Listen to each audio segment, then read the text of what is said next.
Cinta bagi kakiku, terang bagi jalanku.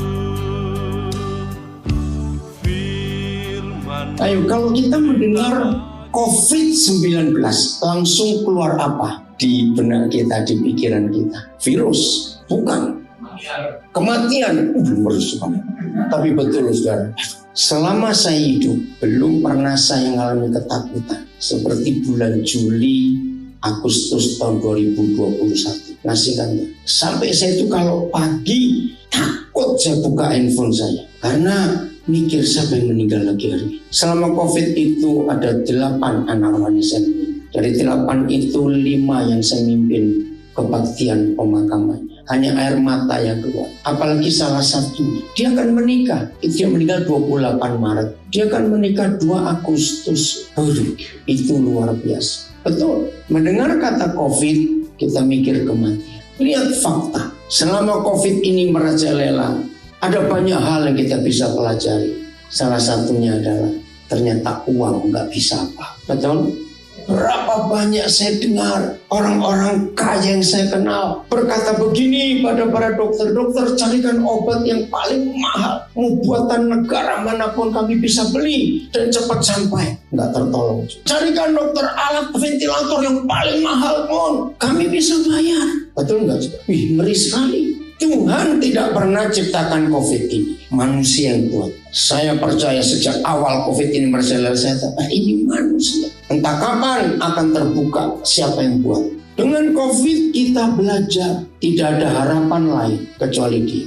Bahkan yang paling menyedihkan, kita sudah berdoa, betul, puasa, meninggal juga orang-orang kita kasih. Di situ mulai timbul banyak pertanyaan. Kenapa Tuhan? Kenapa? Salah satu anak saya itu dalam bulan Agustus itu, awal Agustus sudah janji, kita ketemu ya Pak tanggal sekian Agustus tahun lalu. Oke, 3 hari kemudian dia kena COVID. Mungkin sudah ketemu, nggak apa-apa.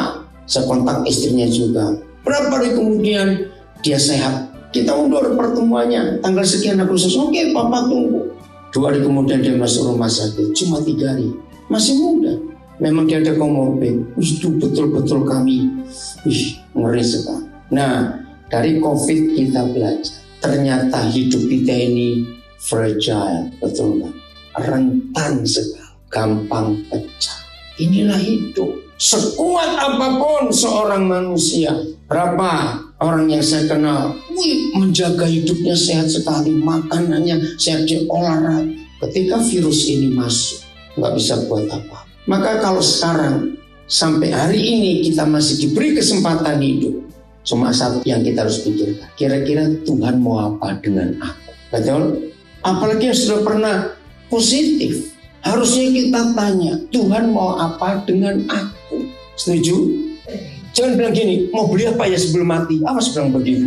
Maaf, jangan tersinggung. Saya ngomong, jangan bilang mau beli apa sebelum mati. Enggak, tanyakan Tuhan mau apa dengan aku. Tapi ketika saya mendengar COVID ini, muncul satu konsep di pikiran saya. Saya beri satu pertanyaan, ada 2 jawaban. Antara virus COVID, saya tanya, boleh nggak saya sebut Injil itu virus juga? Antara virus COVID, saya boleh nggak sebut Injil juga itu sebuah virus? Boleh ya? Virus. Kenapa saya katakan? Sebab COVID ini kan bekerjanya lewat darah. Maka itu kalau orang mau dicek harus ditusuk ya darahnya. Nah, Injil itu kan bekerja lewat darah Tuhan Yesus. Betul atau tidak? Ketika kita percaya Tuhan Yesus, maka darah Yesus ditransfusi ke hidup kita. Pernah dengar ada orang transfusi darah tapi nggak dicek, ternyata ada AIDS dalam darah itu. Akhirnya orang itu kena AIDS, padahal dia nggak salah. Nah, ini yang saya mau ajarkan. Ketika saudara dan saya percaya kepada Tuhan Yesus, berarti kita ditransfusi dengan darah Yesus. Betul? Berarti yang masuk ke tubuh kita itu virus Injil. Virus COVID ini sangat hebat bekerjanya. Nggak usah ngomong, nggak usah nyenggol, nggak usah nyentuh. Dekat saja tertular. Nah, pertanyaannya ini, seharusnya virus COVID atau virus Injil yang lebih hebat? Seharusnya Injil. Tapi faktanya, seharusnya kalau semua kita sudah percaya Tuhan Yesus dan di dalam hidup kita ditransfusi dengan darah Yesus, kita dekat orang itu kena ketularan virus Injil seharusnya. Ya atau tidak? Nah, ini yang kita mau belajar. Satu hari saya dengan Cik Louis akan pulang ke Nabire. Nah, di airport Cengkareng kami tes antigen. Cik Louis tanya kepada petugasnya, kebetulan perempuan, Bu, ini sekarang kan Omikron, deltanya itu kemana? Pernah tanya itu enggak? Loh, iya toh. Jawaban dia, pulang kampung, Bu. Saya tertawa. Terus saya jawab, Bu, ini tanya serius. Saya juga nggak tahu, Pak, deltanya itu kemana? Oh, ganti Omikron. Bukan ganti nama. Kalau ganti nama berarti sama, beda loh cara kerjanya Omikron dengan Delta. Lihat berapa hari yang lalu muncul anaknya Omikron. Apalagi nih kita nggak usah sibuk dengan si virus itu. Kalau virus Injil di dalam kuasa darah Yesus bekerja sempurna. Sekarang bagaimana caranya supaya virus Injil ini jauh lebih hebat bekerja lewat hidup kita untuk menularkan ke orang-orang lain? Salah satu alasan istri saya malas pergi-pergi karena dalam pesawat pun harus pakai masker. Tahun lalu 3 kali kami ke Amerika. Bayangkan berapa belas jam harus pakai masker terus. Saudara, karena takut menulari orang dan takut ketularan orang. Tapi percayalah, virus Injil jauh lebih hebat. Nah, tema tahun ini gereja PUC di Sydney, limitless, nggak ada batas. Saya suka tema ini. Saya nggak tahu apa yang Tuhan berikan kepada Pastor Rudi, Pastor Jenny sehingga keluar tema ini. Saudara, sesuatu yang manusia tidak sanggup menghadapi adalah limit, ada batas. Betul? Semua ada batas dalam hidup manusia. Kalau tidak ada limit, wah, bisa bahaya sekali. Contoh yang paling gampang membayangkan kata limit, batasan. Ada nggak kebun binatang yang di kandang-kandang binatang itu nggak ada fence-nya, nggak ada pagernya, nggak ada penghalangnya? Ada tidak? Nah, itu limit. Ada batasan dalam hidup kita. Menurut Mazmur 90, umur kita limitnya 70 tahun. Berarti saya kurang 4 tahun lagi limitnya. Oke? Karena sekarang saya 66.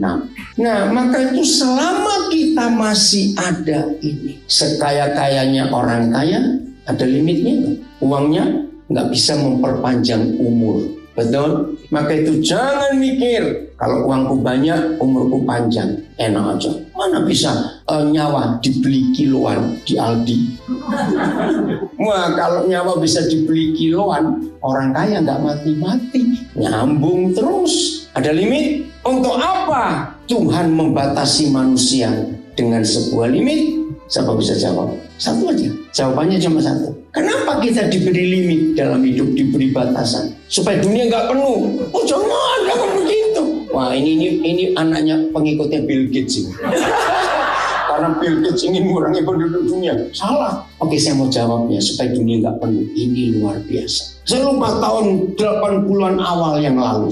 Tiba-tiba saya tuh mikir, wih, kalau manusia bertambah banyak, berarti bumi ini makin berat. Masuk akal nggak? Ternyata tidak. Bumi nggak pernah makin berat. Maka itu kalau penduduk dunia makin banyak, tidak akan ada kelaparan. Saya punya istilah ini. Asal kita mengeksplorasi bumi ini, jangan mengeksploitasi. Beda nggak? Eksplorasi dengan eksploitasi. Beda banget. Eksplorasi itu hikmat dari Tuhan untuk manusia bisa hidup dengan bumi ini. Tapi eksploitasi itu yang merusak. Oke, saya tunjukkan ayatnya. Kejadian 8 ayat 22. Wih, ini jaminan bahwa bumi kalau penuh pun tidak akan ada orang kelaparan. Asal dieksplorasi, bukan dieksploitasi. Lihat ini. Baca sama-sama. 1, 2, 3. Selama bumi masih ada, tak akan berhenti-henti musim menabur dan menuai, dingin dan panas, kemarau dan hujan, siang dan malam. Inggrisnya coba. Ini saya pegang firman ini. Jadi selama bumi masih ada, bisa dieksplorasi. Dan orang gak mungkin kelaparan. As long as the earth endures, seed time and harvest, cold and heat, summer and winter, and day and night will not cease. Setuju? Jadi gak akan kelaparan kalau dieksplorasi. Nah, begini yang Roh Kudus ajarkan tahun 80-an yang lalu. Kenapa kalau manusia bertambah banyak, bumi gak makin berat? Padahal harusnya makin berat. Karena kalau orang bertambah, mobil bertambah, rumah bertambah. Betul? Kulkas, mesin cuci, AC bertambah di rumah-rumah kita. Harusnya makin berat atau tidak? Tak, tidak. Loh kenapa? Manusia diambil dari mana buatnya? Tanah, besi diambil dari mana? Aluminium, stainless steel. Loh diambil dari mana?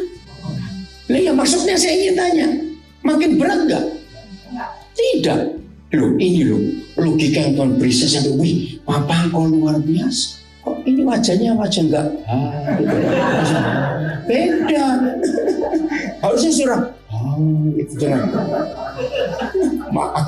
Loh betul nggak saudara? Kalau bumi ini semuanya diambil dari bumi. Logam-logam yang dibuat mobil, buat AC, buat kulkas, buat semuanya, ya itu kan dari bumi semua. Masa diambil dari udara? Jadi nggak makin berat? Tidak. Ayo, kenapa ada limit? Belum jawab. Satu aja, supaya tidak sombong. Supaya kita tidak sombong. Saya beri ilustrasi kecil saja. Kucing, nah yang punya kucing tahu, berbulu, nggak mandi, summer, bau nggak? Enggak. Kok ragu-ragu jawabannya? Saya tanya kok walaupun nggak punya kucing, betul nggak? Kucing itu berbulu, nggak mandi, walaupun summer nggak pakai minyak wangi, nggak berbau. Nah kita ini nggak berbulu, mandi, pakai minyak wangi, masih bau juga.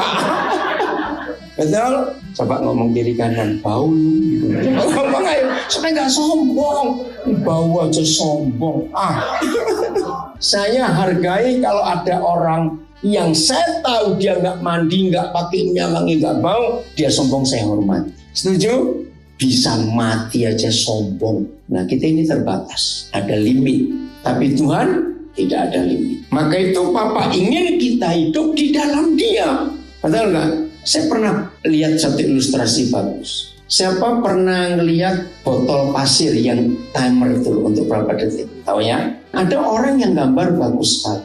Itu kalau digambar berarti seperti angka 8. Betul nggak? Tapi panjang. Loh ya atau tidak? Kalau nggak ngerti bilang nggak, itu saya terangkan. Nah, kayak angka 8. Itu hourglass. Itu bentuknya kalau digambarkan berdiri atau tidur istilahnya. Vertikal atau horizontal? Vertikal. Tiba-tiba orang itu nulis, coba dibuat tidur. Bentuknya itu infinite. Betul? Jadi yang limit kalau ditidurkan itu justru unlimited, infinite.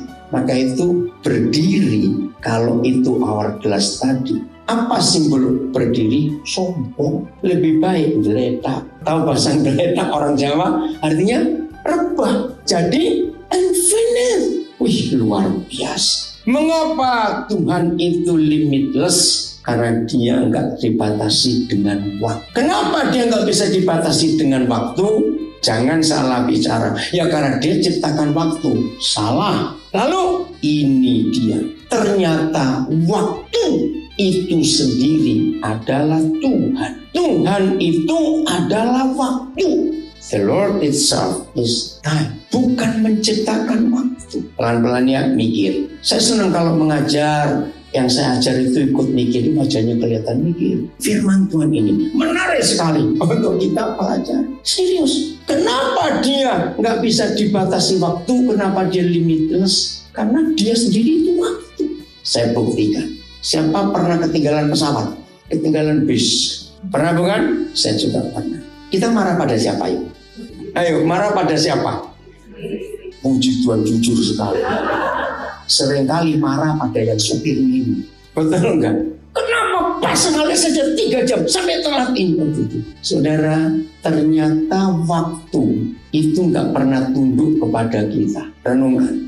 Waktu enggak pernah tunduk kepada kita. maki-maki dia bereaksi dan mau bayar dengan uang, dia nurut. Lu serius lu waktu. Ini buktinya manusia sangat dibatasi oleh waktu. Nah, pertanyaan saya berikut. Siapa yang sadar akan konsep ini? Kita lebih mudah marahi Tuhan atau marahi waktu? Ayo, nggak jawab apa sih? Nah, orang ajar nggak kita ini. Ya, betul nggak? Kita bisa marah kepada Tuhan, tapi kenapa kita nggak pernah bisa marah kepada waktu? Jawab masing-masing. Jadi ini yang saya temukan. Waktu itu adalah Tuhan sendiri. Pelan-pelan. Berapa dimensi waktu yang kita hidup? Berapa dimensi waktu?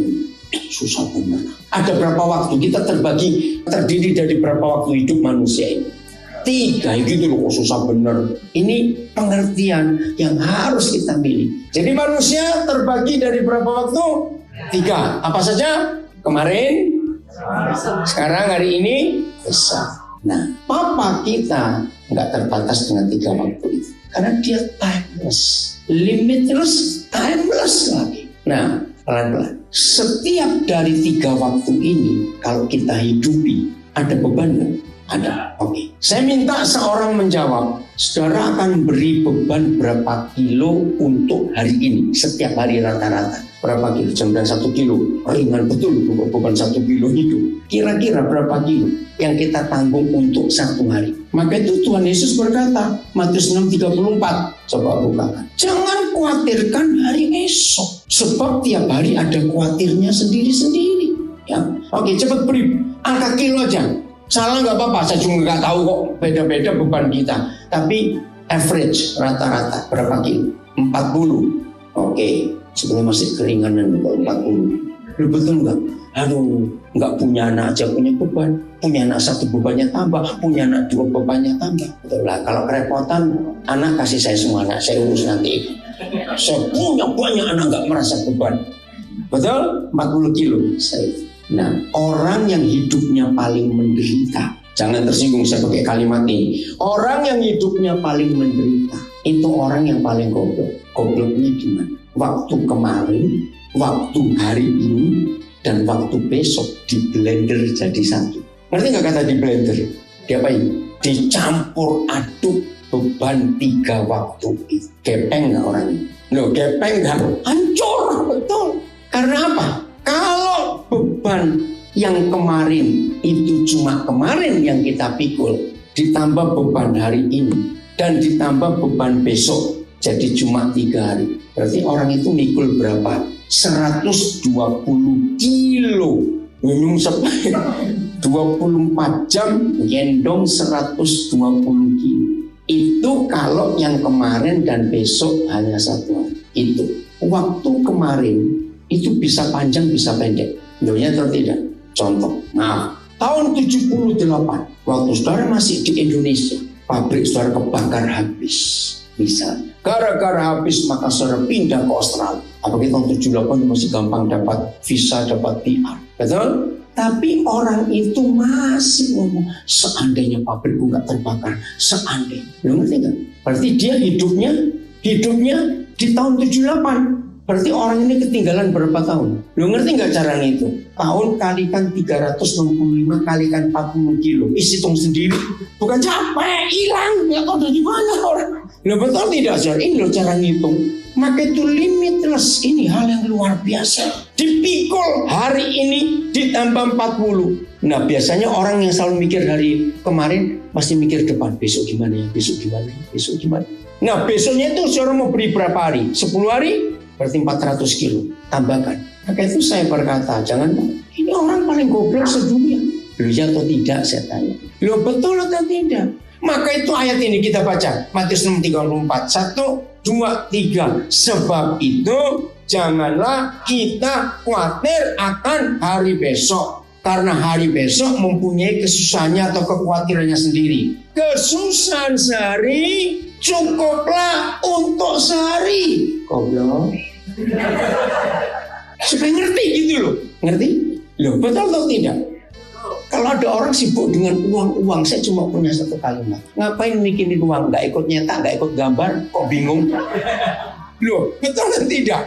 Kalau saudara mikir uang karena saudara nyetak, saudara gambar, silakan pusing, saya hargai. Enggak ikut buat aja kok pusing. Enggak, amin. Ingat loh, ujian tadi ini loh.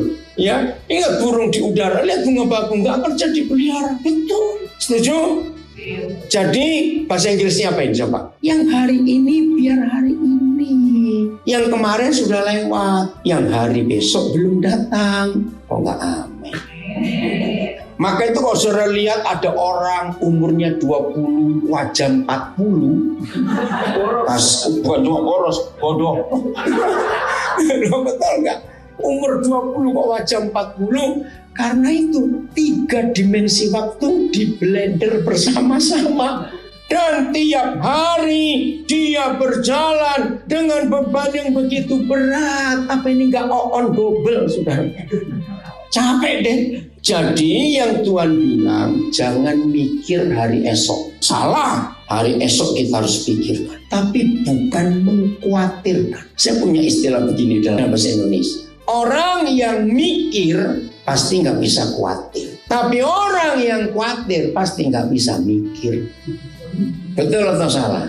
Nah, berarti kalau saudara, aku nggak bisa mikir, berarti khawatir gitu aja sudah. Therefore, don't worry about tomorrow, because tomorrow will worry about itself.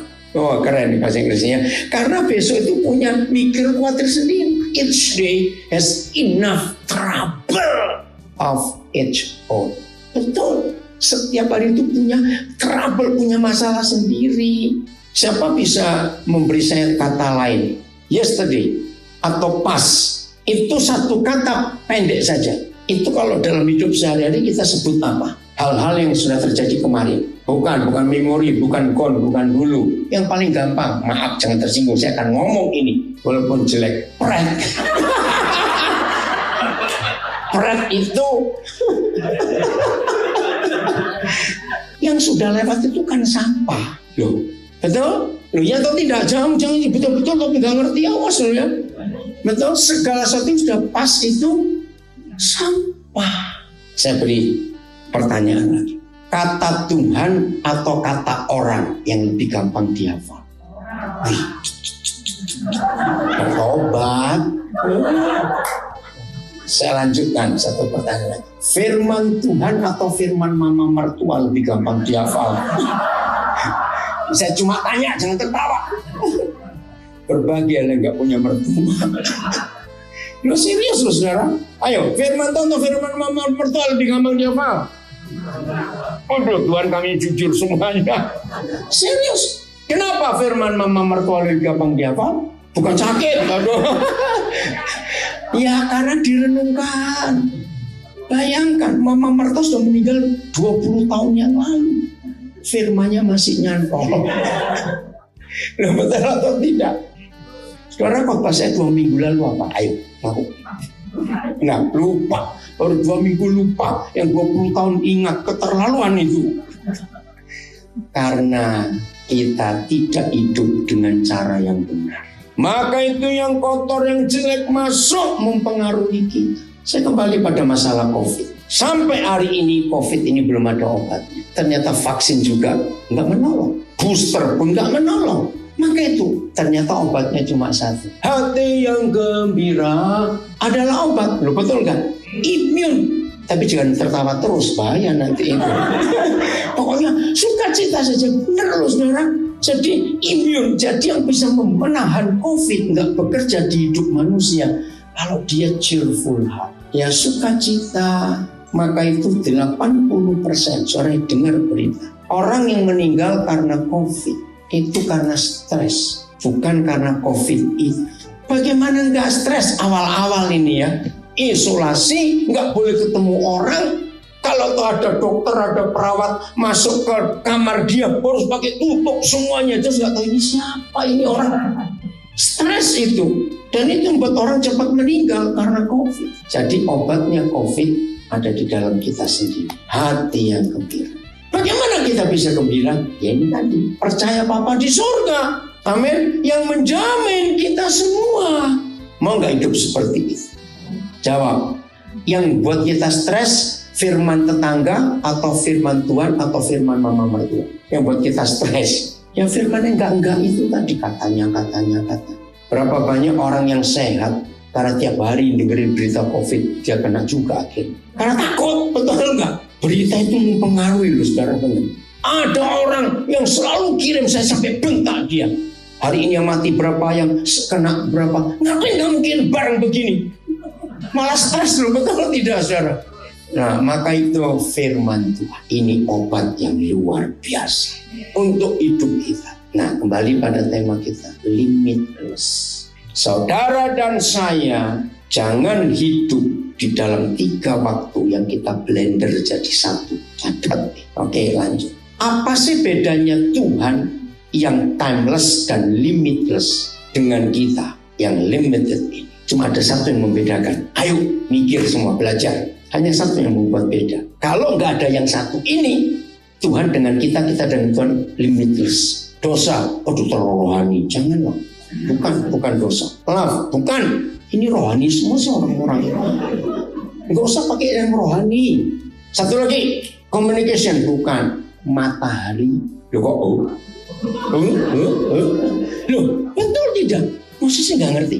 Ianya gimana yuk? 3 dimensi waktu itu tidak akan ada kalau nggak ada matahari. Merem sebentar. Kenapa dari kemarin? Kenapa dari besok? Karena ada matahari. Maka itu bedanya Tuhan dengan kita. Karena matahari itu. Wah ini mulai kelihatan tanda tanya itu. Loh ya gini aja lah. Kita nggak usah coba ngilangin matahari. Mikir aja kalau nggak ada matahari kita timeless. Loh kalau nggak ada matahari kita ini timeless. Bukan nggak ya ini kelamaan. Cepat aja. Coba buka Kejadian pasal 1. Matahari itu dibuat di masa keberapa? Bukan day. Ya tapi apa ya? Masa itu bahasa Inggrisnya apa? Time, bukan time. Apa? Oke. Matahari. Coba buka Kejadian 1 ayat berapa? 14 ya atau 15. Itu baru dibuat matahari itu oleh Tuhan. Nah pertanyaannya, sebelum itu pakai apa hidup di bumi ini? Berfirmanlah Tuhan, jadilah benda-benda penerang pada cakrawala untuk terus ya, siang dan malam. Biarlah benda-benda penerang itu menjadi tanda yang menunjukkan masa. Nah ini, bahasa Inggrisnya masa itu apa ya? Yang tetap dan hari-hari dan tahun-tahun. Terus ayat 15. Dan sebagai penerang pada cakrawala, biarlah benda-benda itu menerangi bumi. Dan jadilah demikian. Hari keberapa? 16, coba lihat supaya tahu. Maka Tuhan menjadikan kedua benda penerang yang besar itu, yakni yang lebih besar untuk menguasai siang dan yang lebih kecil untuk menguasai malam, dan menjadikan juga bintang-bintang. Terus 17, Tuhan menaruh semuanya itu di cakrawala untuk menerangi bumi. 19, terima kasih. Jadilah petang dan jadilah pagi. Itulah masa keempat, bukan hari. Karena kalau hari 24 jam belum dihitung. Coba bahasa Inggrisnya ayat 14 tadi, ya. Ayat 14 bahasa Inggris. Then God said, let there be light in the expanse of the sky to separate the day from the night. They will serve as signs for festivals and for days and years. Jadi sebelum ayat 14 ini, dunia sudah ada waktu atau belum? Timeless. Jadi pakai apa? Ayat 3 Kejadian 1. Nah ini cara kita belajar. Ayat 3. Bahasa Inggrisnya saya nggak apa-apa langsung. Ayat 3. Berfirmanlah Tuhan. Ayo baca. Jadilah terang. Lalu terang itu jadi bahasa Inggrisnya. Nah, jadi sebelum masa keempat, sebelum ada matahari, bumi sudah ada terang belum? Sudah. Then God said, let there be light, and there was light. Inilah terang sebelum ada matahari. Hanya Tuhan Yesus satu-satunya pribadi yang berkata, I am the light of the world. Akulah terang dunia ini. Barang siapa berjalan di dalam terang, dia tidak akan jalan di dalam gelap. Nah, ternyata bumi pernah tidak punya matahari dan ada kehidupan. Buktinya, langsung aja bahasa Inggris. Kejadian 1 ayat 11. Ini luar biasa, saudara. Maka itu, kalau saudara baca firman, dengar firman, jangan cuma puji Tuhan aku baca 10 pasal hari ini. Itu kejar setoran. Baca nggak begitu. nikmati seperti makan. Ayo, kalau saudara makan enak, ruminate ya. Kalau saudara makan enak kan sampai lama begitu, betul ya. Nah, dipunya yang lama. Then God said, let the earth produce vegetation. Padahal semua daun-daun hijau itu perlu sinar matahari enggak? Ya. Nah, ini kok tidak? Seed bearing plants and fruit trees on the earth bearing fruit with seed in it according to their kinds. Nah, saudara, inilah ayat pertama, tulisan pertama di dunia bahwa manusia itu membutuhkan 3. Ada New King James-nya enggak? Karena ada kata herbal, ya, sayur-sayuran, lalu biji-bijian, lalu buah. Ternyata sampai hari ini, and God said, let the earth bring forth grass, ya, rumput-rumput. Nah, the herbs yielding seed. Tahu nggak kata herbal sampai hari ini? Untuk obat yang ada biji, seed. Dan dari biji-bijian itu keluar apa pencernaan ini? Serat, fiber. Dari seed ini ada fiber. And the fruit tree yielding fruit after his kind. Nah, saudara hebat.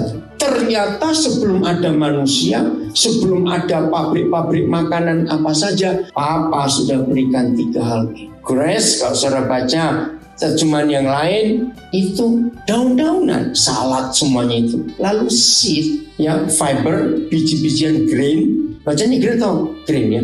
Grain, green, bukan green ya. Dan fruit. Ingat, ini sudah ada matahari atau belum? Belum. Nah, sekarang kita memilih. Ada 2 terang. 1 Tuhan sendiri, 2 adalah matahari. Saya sedang hidup di dalam 2 terang yang berbeda ini. Berapa kali saya ke Amerika, itu ada yang cuma sehari, ada yang cuma 2 hari balik lagi ke Indonesia. Orang itu bingung. Dan saya nggak pernah jet lag. Anugerah Tuhan yang luar biasa. Pernah 1 hari. Saya hanya 3 hari di New York, ya. Tiba hari Jumat, lalu Sabtu, Minggu, Senin itu retreat. Selasa saya balik lagi ke Indonesia. Retreat cuma sehari di Indonesia, balik ke Amerika lagi. Pusing nggak? Enggak. Lu serius, saya nggak pusing? Enggak juga. Loh, betul, itu luar biasa. Saya bersyukur, limitless ini. Contoh, ini kesaksian. Ketika saya dengar bahwa Mami sudah 4 hari nggak makan, nggak minum, saya langsung cek visa saya. Yuduh, mepet sekali. Ternyata visa Australia saya habis 13 Februari yang lalu. Nanggung sekali. Akhirnya saya mulai siap-siap untuk ngurus visa lagi. Tapi Australia belum buka untuk visa. Aduh, gimana ini? Tiba-tiba dapat kabar 21 Februari kedutaan Australia baru buka untuk visa orang datang. Ya udah, saya langsung apply 21. Nah, ternyata harus ngisi berapa item. Terus dengar kabar Tuhan panggil Mami 28 Februari. Nah, saya pikir saya masih punya waktu untuk ngurus. Saya terganjal dengan 1 item. Kedutaan Australia minta stempel terakhir saya masuk. Paspor lama saya nggak ada di Nabire, ada di Jakarta. Nah, gimana saya carinya? Saya juga lupa ada di mana taruhnya. Nah, saya minta anak saya bongkar itu koper saya, lemari. Akhirnya ketemu. Tapi juga nggak dapat. Kapan stempel terakhir? Australia aneh. Mereka buat peraturan sejak 2017 karena visanya online, nggak ditempel di paspor juga. Dan sejak itu masuk keluar Australia kan nggak ditempel. Nah, carinya di mana? Akhirnya ketemu. Stempel terakhir 2015. Nah, coba telepon ke kedutaan, nggak dijawab. Ya udah, baru masuk. Nah, jadi baru masuk Jumatnya item yang diminta itu.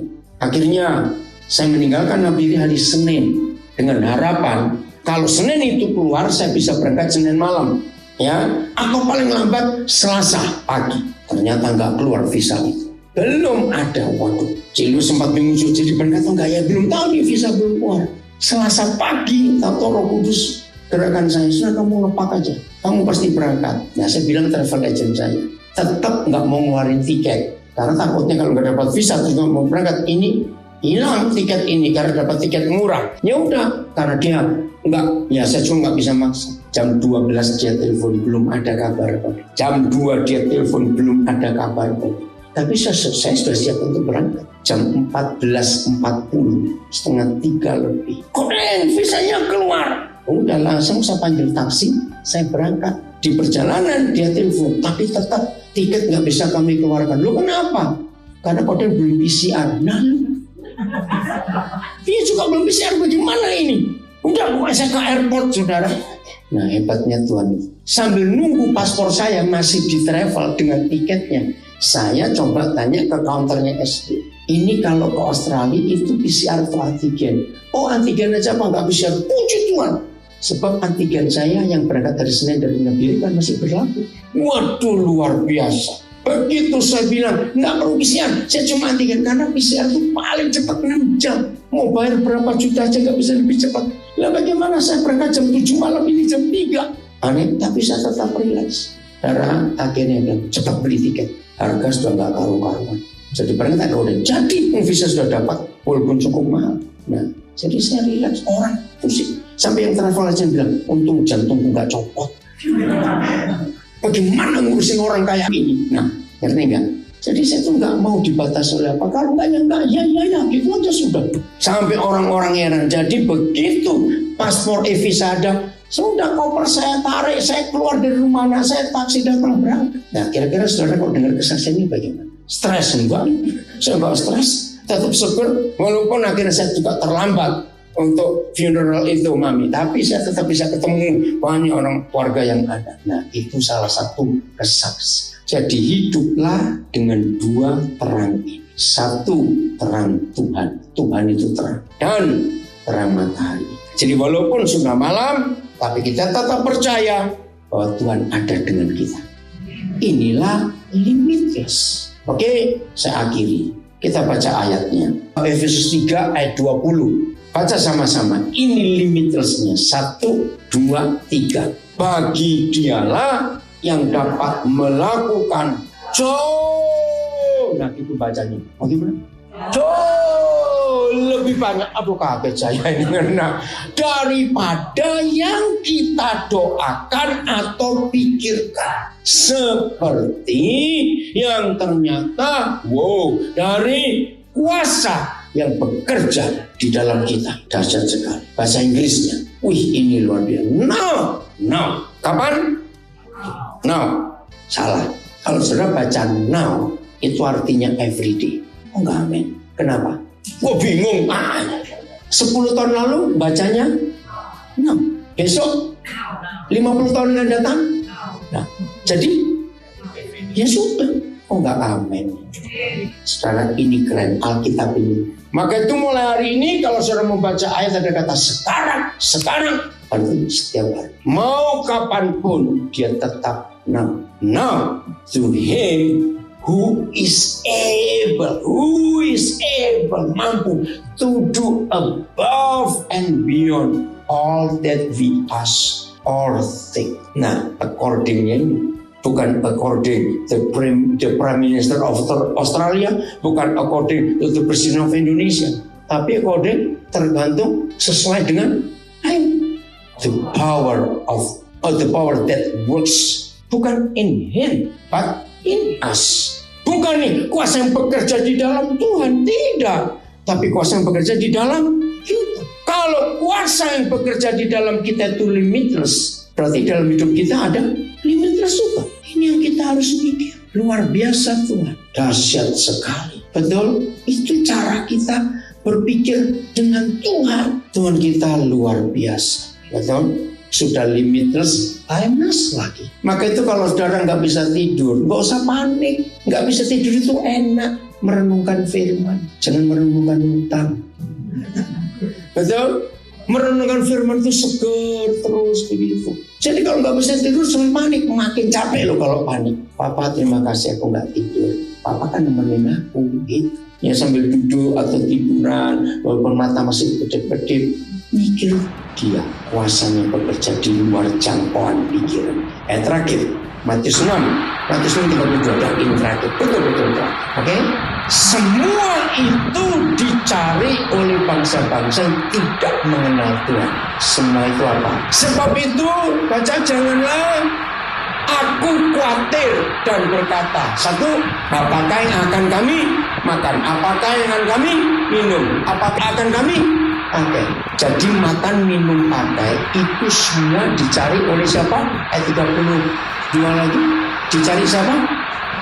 Gentiles bahasa Inggris. Nah, kita mengenal papa nggak? Betul? Sungguh? Tenangin. Nah, kalau kita mengenal papa, ikut cari nggak? Enggak dong. Loh, gimana sih ini bahasa Indonesia ini? Yang cari, yang tidak mengenal papa. Kalau yang mengenal, loh ragu-ragu jawabnya. Nggak cari, betul. Kenapa? Nah, kenapa kita nggak perlu cari kalau kita kenal papa? Akan tetapi, itu baca akan tetapi, papaku. Nah, yang oke, saya tanya pelan-pelan. Apa artinya papaku itu di surga? Apa itu? Papaku yang di surga itu artinya apa? Ya ampun. Yang punya surga gitu loh, susah bener ah. Kecuali kalau bapakku di penjara, maling, itu artinya ah. Lu gampang nggak untuk ngerti firman ini? Papamu di mana? Artinya? Berarti nggak perlu cari makan minum pakai itu nggak perlu. Walaupun tidak semua kita punya anak, pasti kita tahu. Waktu anak-anak masih kecil, baru panas sedikit aja, anak itu ngapain? Nangis enggak? Lompat-lompat? Enggak, kok lemes? Baru sedikit saya bilang kok. Bukan bilang 38, sudah baru 36 lebih, sedikit. Enggak panik. Anaknya main, loh betul enggak? Aduh kok kayak nggak punya anak sih ini. Padahal sudah punya cucu loh ini. Kalau saya lihat itu ayah. Betul? Nah yang khawatir siapa? Nah itu dia. Mamanya, papanya. Baju robek dikit. Justru anak-anak senang bajunya robek. Karena berarti sudah pas enak itu. Yang khawatir siapa? Nah ini saya sampai bilang gini, Papa, seandainya di Alkitab hanya ada sepotong ayat, akan tetapi papaku yang di surga tahu aku membutuhkan semuanya. Amin. Ini limitless karena dia tahu.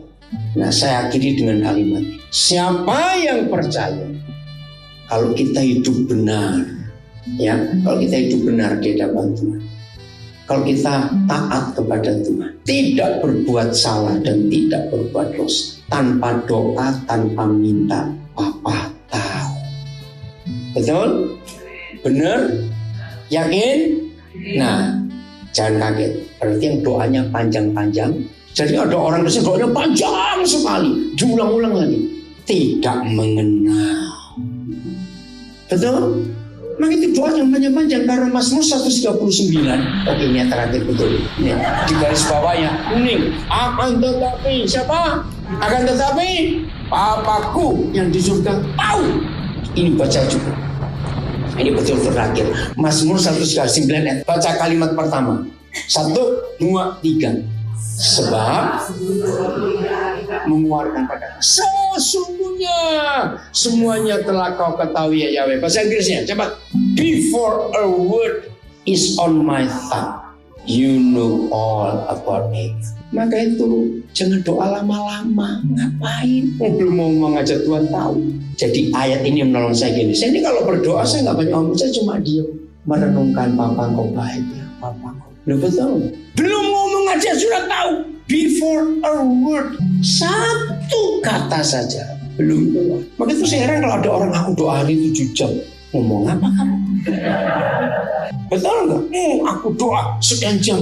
Nggak perlu. Yang penting hati ini benar di hadapan Dia. Amin. Tahu tadi ya? Firman-Mu pelita bagi kakiku.